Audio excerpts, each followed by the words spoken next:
Welcome to Democracy Now!, democracynow.org, The War and Peace Report. I'm Amy Goodman.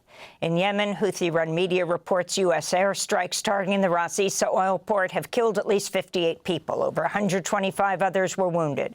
The U.S. has been systematically attacking Yemen over the past month after Houthi fighters vowed to continue targeting Red Sea ships tied to Israel's war on Gaza.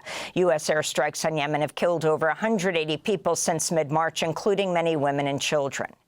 Israel's bombardment of Gaza continues, claiming at least another 34 victims today, including 10 members of the same family that were killed in a strike on a home in Khan Yunis earlier today. Meanwhile, one of the victims of an Israeli airstrike on Wednesday was revealed to be the young Palestinian photojournalist Fatima Hassona.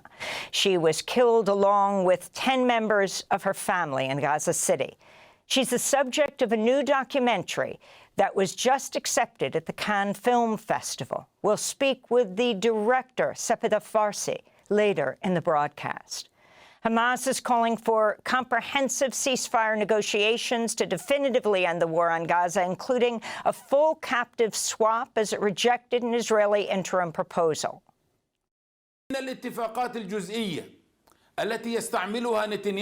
Netanyahu and his government use partial agreements as a cover for their political agenda, which is based on continuing the war of extermination and starvation.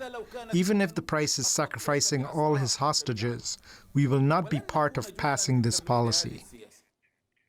In legal news, the International Criminal Courts initiated proceedings against Hungary after the government of Prime Minister Viktor Orban failed to execute an arrest warrant for Israeli Prime Minister Benjamin Netanyahu when he visited Hungary earlier this month.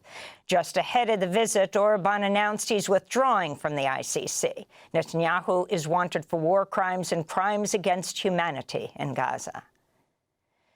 Maryland Senator Chris Van Hollen confirmed Thursday night he met with Kilmar Abrego Garcia, the Maryland father who the Trump administration says they forcibly transferred to an El Salvador mega prison last month by administrative error.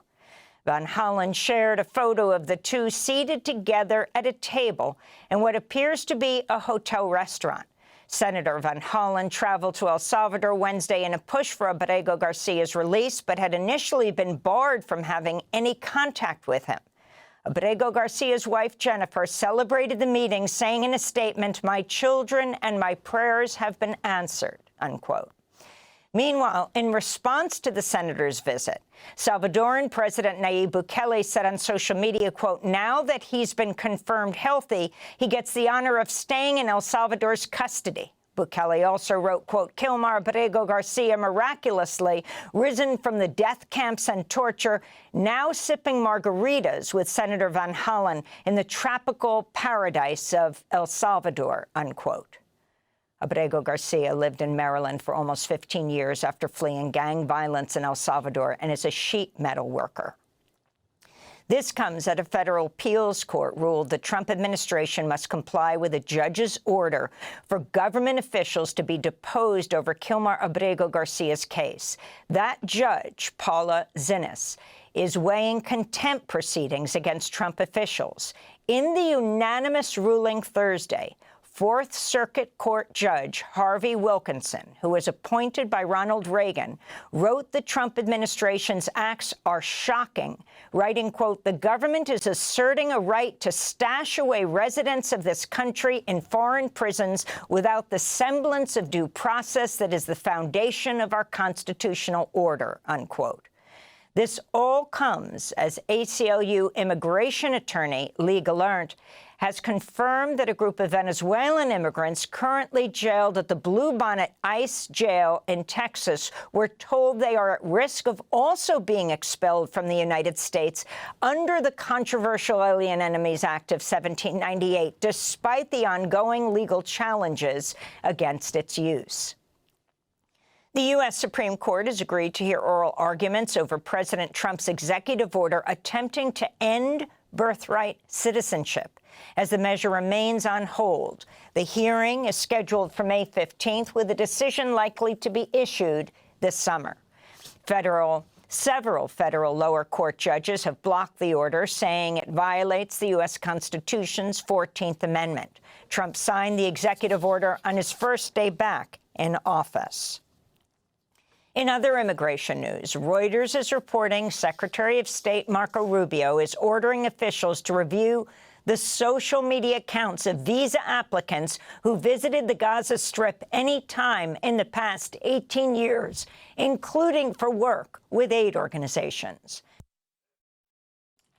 A U.S.-born citizen who was arrested in Florida, accused of being undocumented and entering the state unlawfully, has been released after spending the night in jail on a 48-hour hold requested by ICE.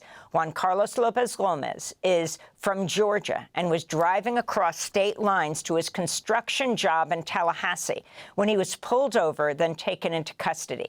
He remained jailed despite presenting a copy of his birth certificate and Social Security card brought to court by his mother. Lopez Gomez was arrested and charged under a contested anti-immigration law known as SB 4C, signed by Florida's Republican Governor Ron DeSantis 2 months ago, despite a federal court order temporarily blocking the measure from being enforced. Immigration and Customs Enforcement has signed a $30 million deal with the controversial surveillance tech giant Palantir, which will be used to help track and deport immigrants, including people who might have overstayed their visas.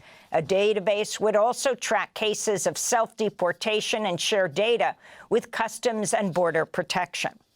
The outlet 404 Media reports Palantir, which was founded by Elon Musk ally and billionaire Trump supporter Peter Thiel, has been working in recent weeks to increase ICE's capacity to monitor immigrants with final deportation orders.